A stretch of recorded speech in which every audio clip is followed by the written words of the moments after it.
வணக்கம். என் பெயர் மாபோவிலை. நான் 5ஆம் வகுப்பு படிக்கிறேன்.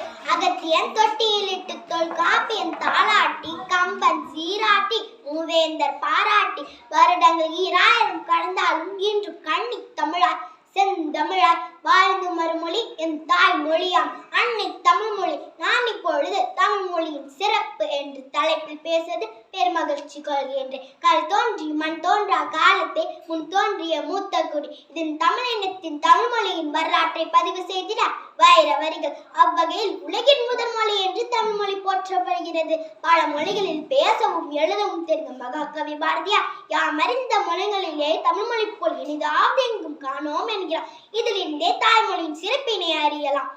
இலக்கியம் என்னும் சஞ்சீவியால் தான் இன்றும் தமிழ் மொழி சிரஞ்சீவியாக வாழ்ந்து கொண்டிருக்கிறது. இலக்கியம், அகத்தியம், தொல்காப்பியம், நன்னூல் போன்ற பல இலக்கண நூல்கள் தமிழ் கோவிலை அழியாமல் காத்து வருகின்றன. மூதுரை, கொன்றை வேந்தன் போன்ற நீதிநெறி காட்டும் வழிகாட்டுகளால் விளங்குகின்றன. உலகமே போற்றுகின்ற திருக்குறள் பல மொழிகளுக்கு மொழிபெயர்க்கப்பட்ட பெருமைக்கு உடையது.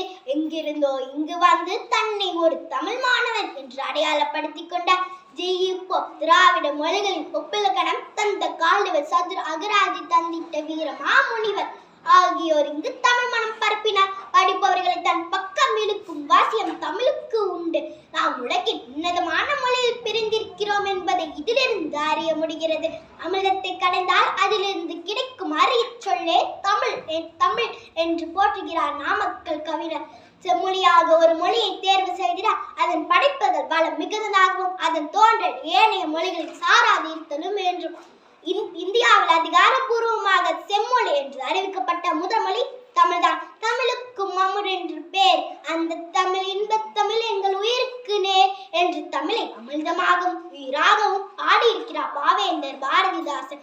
எங்கள் வாழ்வும் எங்கள் வளமும் மங்காத தமிழ் என்று சங்கே முழங்கு என்று பாவேந்தர் குறிப்பிட்டது போன்று தமிழ் என்றும் மங்காத, அதன் பெருமைகள் என்றும் குன்றாது, தீதும் நன்றும் பிறத்தரவாரா என்று உலகத்திற்கே கோட்பாட்டை கோடு போட்டு காட்டிய நம் தாய்மொழி தமிழை வாழ்த்தி வணங்கும். தமிழ்மொழி என்பது தமிழர்களின் அடையாளம் என்பதை உணர்ந்து அதை நம் உயிருக்கு நிகராக பாதுகாப்போம்.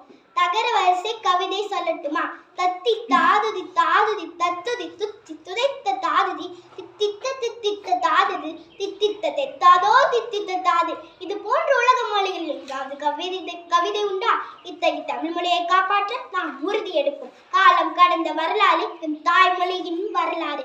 மண்ணில் பிறந்த முதல் மொழி, சொற்கள் கிடைக்கும் சுரங்க மொழி, நீண்ட வரலாற்றில் பெருமை மொழி, இதுவே என் தாய்மொழியின் சிறப்பு என்று கூறி வாய்ப்புக்கு நன்றி தெரிவித்து எனது உரையை இத்துடன் நிறைவு செய்கிறேன். வாழ்க தமிழ், வளர்க செந்தமிழ், வெல்க பாரதம். நன்றி.